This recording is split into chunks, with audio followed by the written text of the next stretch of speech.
Three voices rise from different lands, guided by the moon with open hands. In the circle we unite as one, sharing wisdom under the sun.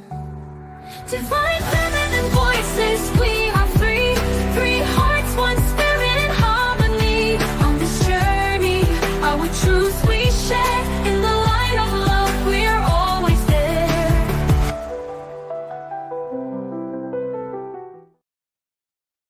I love that song. I do too. Oh my goodness. I was listening and go, oh, this is so good. Welcome, everyone. I just feel like music can like shift your whole energetic system. And that I know we were talking about something right before we got on, like about life and da, da, da, but that music just shifts you into this peaceful place of like, Yes. Yeah. We're here. And you may notice there's not three of us today. Cheryl was unable to join us. So, unfortunately, and last month there was so much going on. And so we weren't able to show up last month. So we did not want to cancel again. So we are here, Elizabeth and I, to share. Hopefully, we'll have some wisdom, and maybe Cheryl will jump in with some comments or something later at a later time. So, Elizabeth, what's going on with you before we jump into our topic? I feel like the energy in the world, I haven't been up on like where the moon is or where the cycle of the moon is right now, but all I know is like there is something happening, and it's like a little bit of excitement and aliveness, but a little bit of chaos happening there. So I do not know. And if you have any insight on this, Larissa, like, please fill me in, because something in the stars are just chaotic. It's just, and I'm not saying it's good or bad. It's just, it's good with dark. Like it's feeling a little of the mix. It's definitely chaotic. I know we've had a lot of planetary things. Like now I am not, really up, but I do send like a little synopsis of the week of the planets to my mastermind, and that I get from elsewhere because I don't read them myself. But I put the synopsis together. And so there has been a lot of planetary alignments and new shifts that are happening that haven't happened before in our lifetime. There's just so many things happening right now. And so, yes, there has been a lot of chaos. And this week does seem to be one of those weeks. Most people that I've talked to have been feeling really like a little bit, not quite anxious, but like there's some excitement, but chaos going on. Yeah. So all of those things. So much. It's so much. Yes. Yeah. And this month we're talking about valuing our power. And we were just having an interesting conversation before we jumped on here, because my wife has had surgery yesterday. And so we were talking about the medical system and, how it doesn't value women. And then that got us into a whole conversation about other things, but about not being valued. And so I thought that was a really good place to start, looking at how we're not listened to often in our world that we're in. And we give up our power to people that we think have more authority or know more than we do. Who knows more about your body than you do? And right. Who should know more about your body than you do? Right. And so that's a really important thing to think about when we think about our power. And how often do women go, there's something wrong, and they're telling you, oh, this is one I get. Well, just lose weight. And it's like, I really don't think that's what the issue is here, but, those are the things we're told. Yeah. Yeah. And it's sad because, well, it's interesting, I'll say, as a holistic practitioner. I often have clients, especially women clients, who I'm getting them to understand or tune into what their body feels like, right? Noticing where they have pain or aches or just a feeling, right? And it only occurred to me when I adopted Jake, our now 20-year-old, who was 2, and with attachment disorder. He was 2 when we got him, almost 2.5. With attachment disorder, they disassociate from their body. So like there was often times where he would pee his pants or have pain, and I knew that it was pain because he had a bump on his head from, hitting the floor or whatever, but he wouldn't cry. And that was when I can remember there was a scenario where our bulldog at the time pushed him over. He hit his head on the hardwood floor, got right up, and like went on with his life. And I said to my friend Greg, who was at the house and happens to be a physician, and I said, why isn't he crying? Like that would be like very normal for a child to cry over 2.5 years old. And because Elizabeth, no one paid attention to him while he was in the orphanage. So every time he did cry, he didn't get any results. So why would he now start to cry, even though there's adults around to pay attention? And we want to be able to support him and pay attention.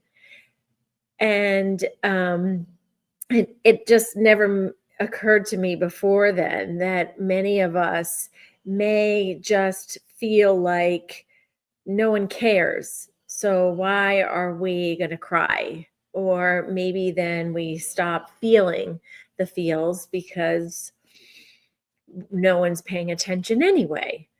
So I think that that's it's very interesting that you're bringing this up, Larissa, because certainly there's so much in our society where there's no one's paying attention. So we shut it down.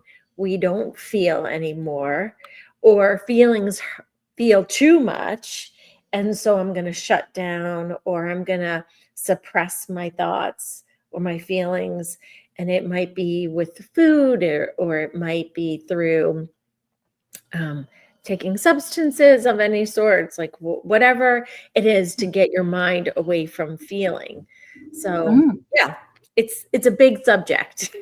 It really is. And it has been so indoctrinated into us not to feel, right? Like, okay, so the average 2.5-year-old would have cried, but then we would have told them, stop crying. You're fine. So then, and depending on the child, they will either cry more to try and get more attention, and then, or they'll stop crying, which is, the route I went. I just got quieter and quieter as well, because, making a fuss didn't help. So like your son. Well, and that's the other thing that I did differently with Jake, because, and I believe that he was my gift to be awakened to this issue, right? I wouldn't tell him to not cry. I would do things to encourage him to cry, ironically. And I know that might sound mean, but I wanted him to level up his feelings. So he really probably wasn't until maybe 8 or 9 years old. We actually lost that dog when her name was Lacey. She was my first child, when he was about maybe 9-ish. And it took him weeks before he cried or mourned her. And I was so glad to see that there was emotion in there. And he needed to cry. I wanted him to cry. It's okay. It's a natural thing for us to cry, because crying allows us to have feelings, or it allows us to embrace our feelings, whether it's sad, it's happy, it's anger, it's pain. It doesn't matter what the tears are related to. It's an emotion. And if we can allow our emotions to level up, to say, I'm okay with being emotion, or being an emotional person. And I know for me, I was an empath, so I cried all the time and maybe still do. But not being ashamed of those tears, not being ashamed of feeling that. Yeah, absolutely. And I think things are changing. I see that in my grandkids. Like, my daughter does encourage them to have feelings, right? And to understand what their feelings are. Like, okay, I see that you're angry, but maybe we could explore what this is. Like, are you frustrated by something? And they start to explore. And I think that's really good because they've learned some tools on how to, interact in the world. Yeah. Our generation, definitely not. And it's still a very much a cultural thing to suppress emotions, right? There are changes happening, but and when we do that, just coming back to valuing our power, we suppress our power because we don't even understand what we're feeling. It's taken me a long time to start to uncover what emotions I'm actually feeling, right? I did anger really well because that's one of those acceptable emotions we have in our society, anger, Mhm. more so for men, but there's a hierarchy, I think, of anger. So men can be angry at everything. Women can be angry at, kids and pets, and kids can be angry at stuffed animals, and that's about it. But there's this strange hierarchy, but anger is one of those ones that we're allowed. And so I did that one really well. And so when I started to really look into what am I angry about? Well, it was suppressing all the other emotions that I wasn't allowed to have, right? I wasn't allowed to be sad. I wasn't allowed to be upset about things that were actually happening, all of these different things.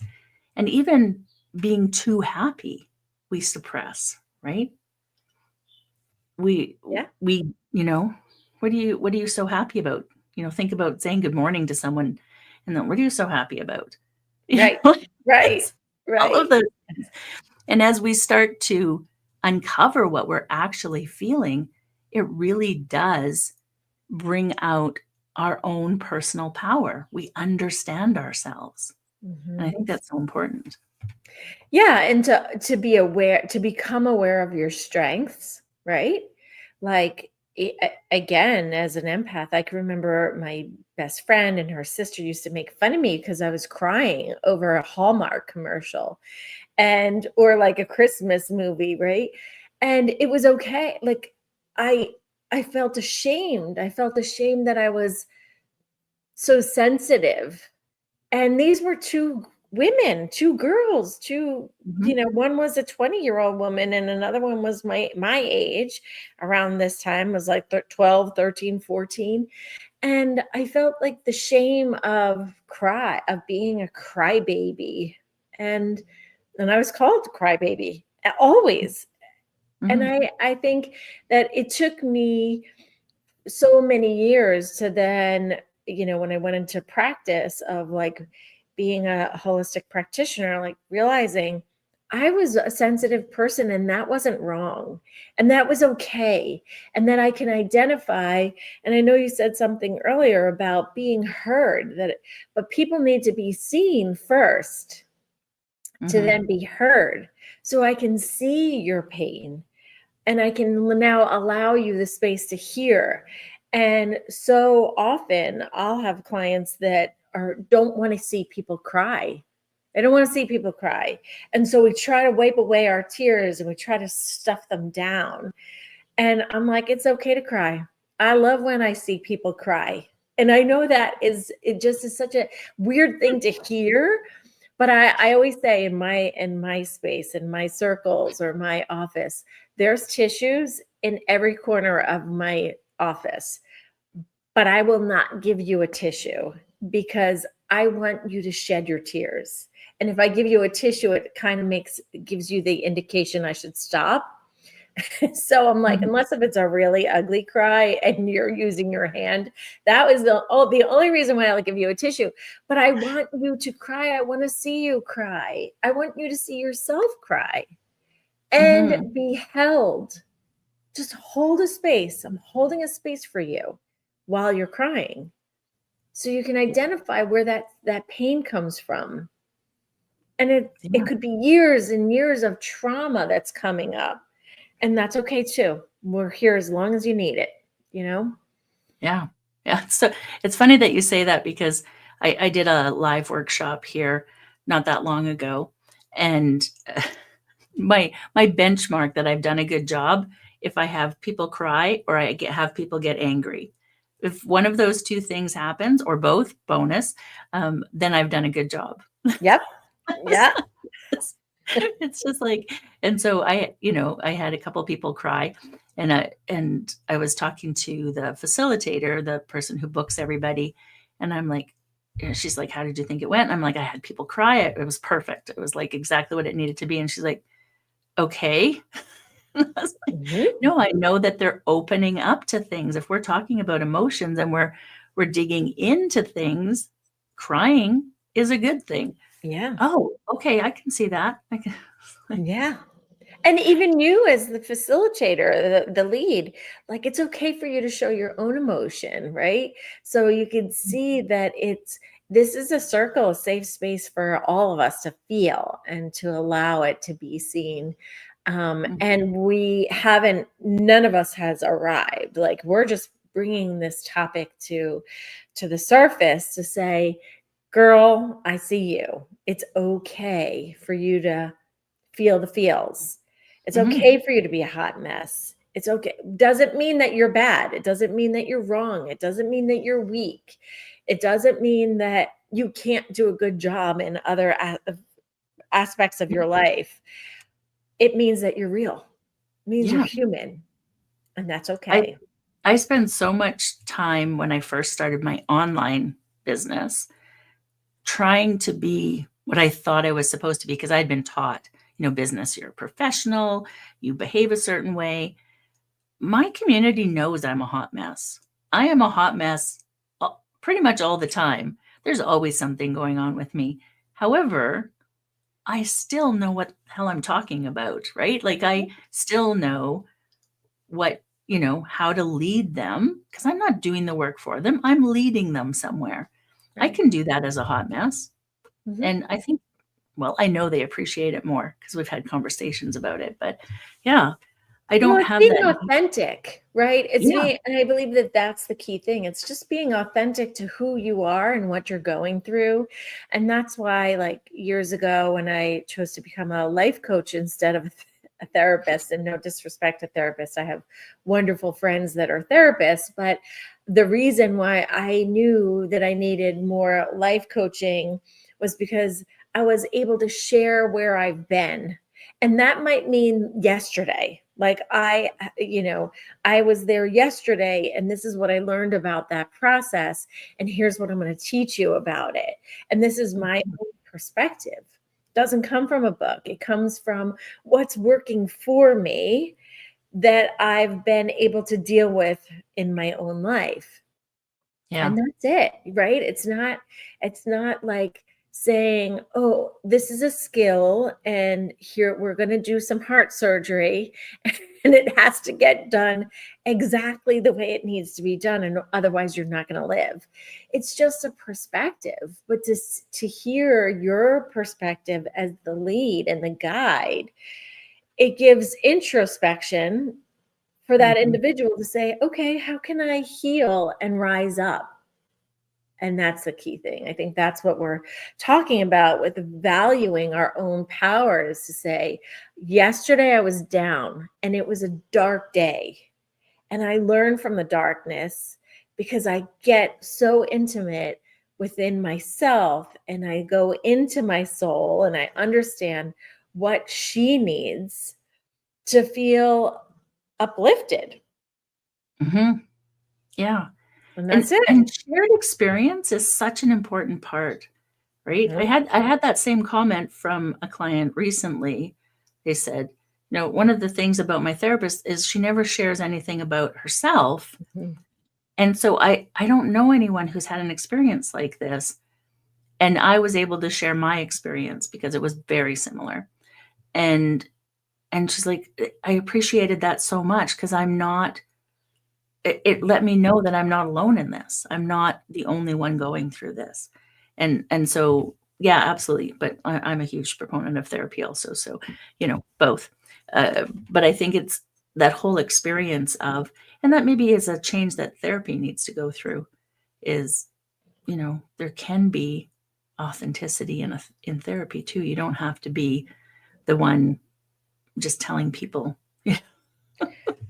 Right. Once And they, I mean, I see a lot of therapists in my practice, and I don't see therapy to be wrong, but they have um, this certain way about themselves that they've been taught that is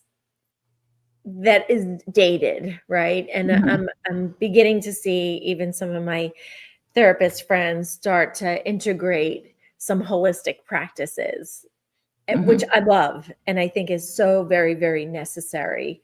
And they're starting to show their true self and their authentic self, so people can see there's a reflection like, oh, you're human too.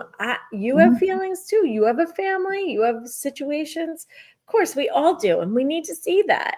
Doesn't mean to need to be about the session, doesn't need to be about them, but I teach through stories, right? And some of the stories come through what I've gone through. And then I give it as a reflection so they can see how they can implement those tools that I used to Mhm. then feel better or to feel up leveled, right? Yeah. Yeah. Yeah. And that's a big part of, valuing our power. It's not a power over, which is what our society thinks of power, right? We think of power as this power over, because that's the very patriarchal power.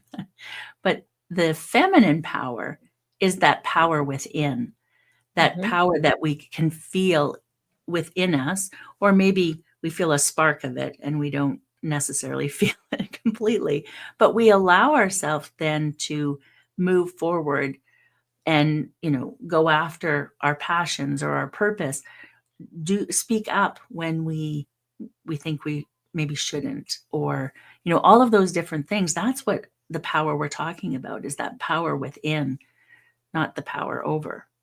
and Right. and I think that's a really important distinction in this day and age. Yeah. And I also think, like, with that being said, that when you become aware of what your strengths are, what you're good at, right? You can bring that into your community, your circle, and you can shine light on that. So, like, there's a lot of things that I'm not good at, and I'm not going to shine light on the things that I'm not good at. But what I bring to my circle are being highly sensitive, highly intuitive, highly communicative. I can draw out the greatness in others. That's what I'm here for. But I'm not going to tell you that I can, build a house, or I can't, I don't do plumbing. I don't even clean a house very well. Like, I'm not going to shed light on that because it Mhm. doesn't matter. I'm going to shed light on the things that I feel confident in and that I feel good about.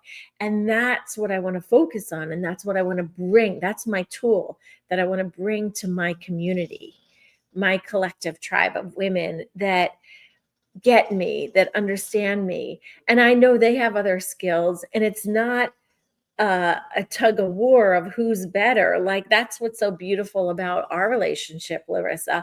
Like, you're a highly intuitive person, and I feel like we don't ever like battle of like who's better. There's no ego there. It's like, yes, you too, I feel this. And then we bring our collective energies together and we create harmony.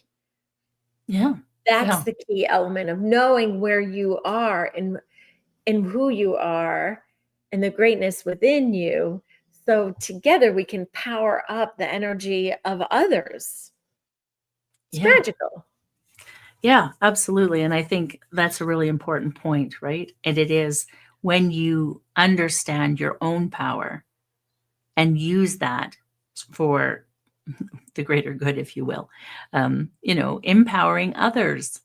That Mhm, is my sole purpose, is empowering women. mhm, And and I do that in a number of different ways, but really that's at the core, is mhm, empowering women to understand where they stand in the world, feeling encouraged to speak up or move towards something, or it's okay to be a hot mess and move towards something, whatever it is that allows them to move forward. I want to always encourage that, right? And Yeah, without the competition, it's all about like how can we empower each other? How can we help each other? right. And I think that leads it to the one biggest thing that I'm finding um for many, and even myself, like having gone through this darkness this past winter of grief and heaviness, and you get into a place of like, ugh, drudgery, right? Like stuck feeling, like not knowing how to get out of that, and not knowing, I mean, not knowing how to inspire yourself, but maybe even ask, knowing like it's so important to, when you feel these feelings of feeling stuck or unfulfilled or uninspired, now it's time to seek, like, who do I resonate with? Who will inspire me? And maybe it's just listening to this episode, right? To go, oh my gosh, there is more to life than the life that I'm living right now. And Mhm. then resonating with like, oh, there's something I want more than this. And then be a seeker. Be a seeker of like, well, who is going to be that person to magically help me feel a feeling, right? And Mhm. so then like seeking, and then know it's time to ask. Reach out to people who allow you to be seen and be heard, to share your feelings of what you're going through. And then not kind of, especially I find it very important to find your tribe who's going to empower you, to tell you that not just everything's going to be okay. Well, what is it that you need? What is it that your soul wants? To reflect on what you want in your life right now, but not to ice it over, right? It's not going to just be okay. What are you willing to do to make it better is the question. Yeah. Yeah. And what you just said about finding those people, right? Your people that maybe don't fully understand the direction you're going because you don't fully understand the direction you're going, but encourage you to try things. If you have people in your life who are constantly telling you no, or you can't do that, or you shouldn't do that, maybe you need some new people in your life.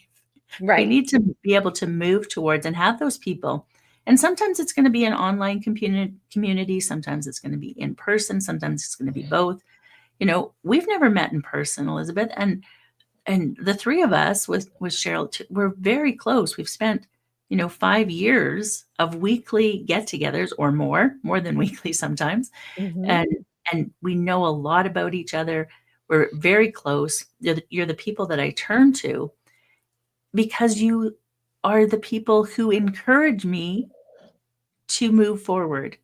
You don't always understand what I'm doing. You don't always, agree with what I'm doing even, but you encourage me. If that's what you feel you need to do, go do that. And Right. and that's an amazing place to be. And those are the people I've surrounded myself with now, right? I And I really also think that even just taking an action, that's why, like, there's times through our 5 years knowing each other, we'll share like in our mastermind of like the things that we're doing, either personally or in our business. And it might not make sense, but it's still an action. And that action's going to take us and open up to the next, rather than being stuck in fear of what we are afraid of. Taking an action is a hell of a lot better than feeling the fear and staying in it, right? Mhm. Also, a feeling that so many people get stuck in: fear. They don't want to have happen to them, and they stay in it. And it Yeah. doesn't ever manifest in something positive. I can tell you that after working with so many people throughout my career. Fear is a manifester of dis-ease, and dis-ease causes the body to not do well, to manifest more unfortunate things. So Mhm. moving and taking an action towards a higher vibrational feeling of happiness, joy, pleasure, kindness, whatever that feeling is that you're reaching for, move towards that, because we don't want to see you in that space of darkness, because there is light with every dark. Yeah. Yeah, absolutely. Absolutely. And you know, our brain is there to bring, well, our culture, but our brain is there to bring in fear because you know, it's trying to keep us safe. It goes back to the time of the saber-toothed tigers, right? Could Mhm. be a saber-toothed tiger over there, so we need to be careful. And we don't have those same um I don't know the word I'm looking for. We're not going to die most of the time if we do something, but our brain still thinks that way, right? It doesn't Right. know the difference between stepping in front of a bus or trying something new. And so we have to know then, okay, our brain's job is to do this, appreciate that, you know, because it's going to stop us from stepping in front of a bus. However, I'm not going to die if I try this new thing. Right. Maybe I should just try it and see what happens. Maybe I can do that. Right. And having people in your corner who encourage that, because sometimes it's hard when you're trying to do it yourself, when you're Mhm. trying to convince yourself that this is a good idea, it can be difficult. So having people in your corner that can help encourage with that. Right. Yeah. And just because something might not work for you or that person doesn't mean that it won't work for you, right? Mhm. There's things in my business that I've tried and it didn't work, but doesn't mean that it's not working for somebody else. And Mhm. I think that when we get advice from someone else, we need to be aware of, like, how does that fit in their life versus the difference in your life? So knowing that two people are different people. So actions might not look the same, have the same results from different people. And Mhm. that's also very powerful for us to see the power within us, because I might love to speak and you out on a stage, and someone else might not want to speak on a stage, but rather online. And so there's a difference between those two individuals and how empowered they feel, whether they're on stage. And that might, like you, I know if that doesn't feel good for you to be on a stage, then don't do it. But don't judge Mhm. yourself because it didn't work, right? Not Yeah. saying that that's your story, but I'm just saying in general, like knowing what's your personality and where your strengths are, and match that with what it is that you desire. But make sure you have people that are cheering you on that have similar stories, that are willing to do what you've done. Yeah. Yeah, absolutely. Just made me think because, you know, sometimes you need to challenge as well.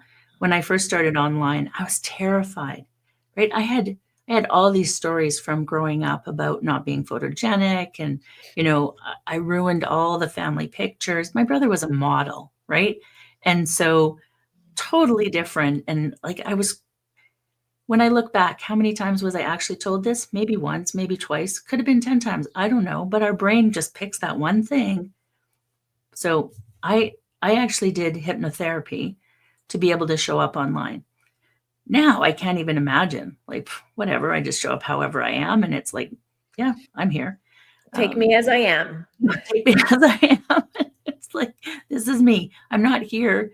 You know, if I was a model, maybe I would be concerned about how I look and, you know, all of the things. But for the most part, I'm here to share what I have to share, not what I look like.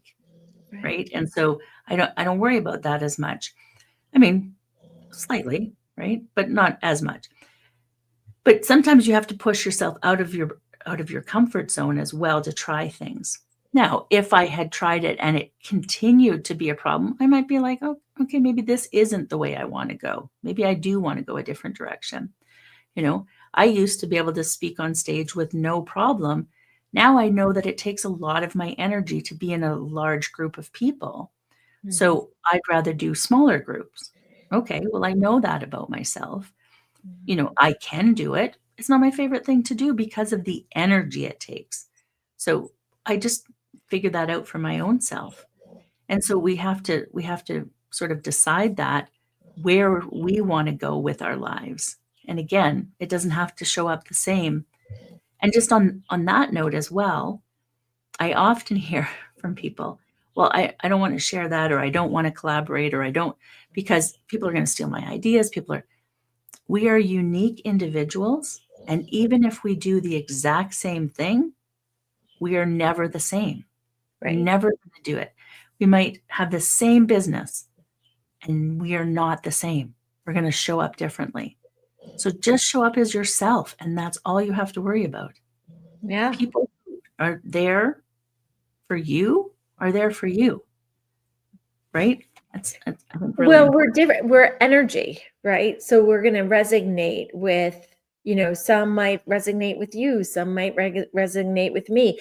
And it's energy. It's what that person feels like, looks like, shares, that is similar to.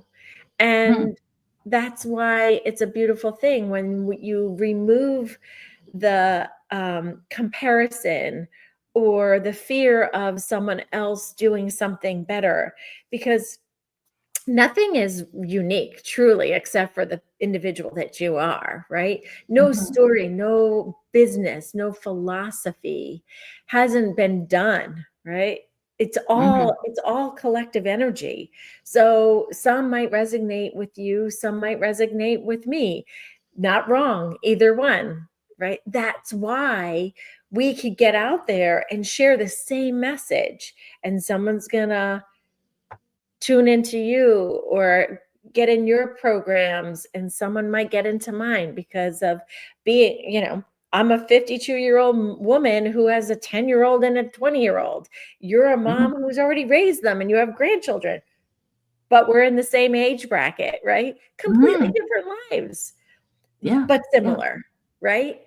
So it's Yeah. just different resignation. And I think that's the key thing of like what feels right for an individual, for them to tune into what they're feeling. And this goes back to paying attention to how you feel so you can up level and power yourself up. Yeah. It does come back to tapping in, right? That how do you feel? Do you even know what those different emotions are? Do you know why your body feels a certain way, right? Do you notice when you've tensed up or your stomach is upset and you're like, why is my stomach upset? Like, do you start to look at those things to see what's actually going on with you? And so I encourage everyone to do that. To start pay attention. Pay attention to what's actually happening for you. And it doesn't matter if it matches somebody else. Someone who is neurodiverse, my emotions often don't match what is expected, what other people expect. When I'm really frustrated, I will cry, which then frustrates me more. Sometimes when I'm really angry, I'll laugh. And, so I've learned from myself, my kids also learned, but I've learned from myself to, like not pay attention necessarily to what other people are doing and how they react in their emotions, but what am I feeling? Right. And it's like, okay, so yes, I might be laughing, but I'm actually upset. So what can I do about that? Because, people see you laughing. Oh, you're happy, you're fine. And so, so really you need to know for your own self. Yeah. Yeah. It's so true of just like tapping in and tuning in and noticing how you act and react to situations. And as you begin to become very aware of who you are, and so many of us think that we know everyone else, but do you know yourself, right? And know how your actions and reactions and why you do things. And that way then you can really embrace who you are, noticing like why we do certain things, and it's okay. And if you don't like it, then you have the power. Acknowledgement is the first step, right? And then to change that and create a new behavior or pathway to empower yourself to do the next step of what next, right? Take action. Yeah. Yeah. Yeah. We're the only ones who can decide what we're going to do, how we're going to do it. We get to decide. I often hear people say, well, I didn't have a choice. No, you always have a choice. You just may not like the consequences. You Right. always have a choice. And so just remembering that you have the power. You are making a decision every single time. Whether you like it or not, you are making the decision. And I want to state one more thing for that, because no action is still a decision. No action. So if you don't do anything, it's still a decision to doing nothing, right? So if you don't like the way that your life is going right now today, and you're not willing to do anything about it, that is an action. That is a choice. Mm-hmm. No one's Yeah. going to force you. No one's going to make you. I say this to my kids all the time. I can't make you do anything. I can only encourage you and empower you to make choices from this place. So if you don't like where you are right now, take action, do something, move, change your thought process, change the belief system in your life, and take action. I used to be a super shy person. I would hug my mother's leg, like seriously, till I was like 12 or 13 years old. It was very embarrassing. But if I wanted to go and play with my brothers and sisters and cousins and all the people, I needed to take action, change the mindset, like, I can do this. They do want to hang out with me, or I will find fun any other way. It was a decision that I needed to make within myself, and then I needed to move my feet. So, Yeah, absolutely. Well, I think that's a perfect place to end. Do you have any final thoughts before we go today? Anything nope. you want to share? This was a powerful, powerful conversation. And Larissa, I thank you for being your authentic self. I love that all the stories that you shared, because I think it resonates with so many of us that are struggling. And maybe we see, especially online, how people look and how they present themselves. But sharing, your true self allows others to maybe get insight on how you're living, but what you're doing and how you're taking action. And I know that's how you started your first business and now led you to Heart Centered Academy. And I think it's really powerful, because a lot of people are sitting in their home right now watching this YouTube saying, oh, she's like me. I could do that too, right? If she could do this, I could do this. And I totally empower that. And I know we've always said, if there's something that we've said in our conversation today that either you don't like, please reach out to us, because we want to confront that. Whatever that feeling is, bring it on. Let us help you clear that energy. And if there's something that you love that we've said resonates with you, that's going to empower you to take action, oh my gosh, we want to cheer you on. So I hope that this conversation with Larissa helps you do something that inspires you to have a better life, whether that's being more healthy, happier, or empowered. So I love thank that. you. Seems perfect. Thank you. Thank you, everyone, for being here. And again, if you leave comments, we will gladly answer. And we do want to hear, good, bad, or otherwise, we do want to hear your thoughts. And we appreciate you. I appreciate you, Elizabeth, and thank you for being here today. And we did miss Cheryl, but we did have a great conversation. So, maybe next time it'll be different, but Everything's in divine order, as we know. that's true. Bye for now. See you.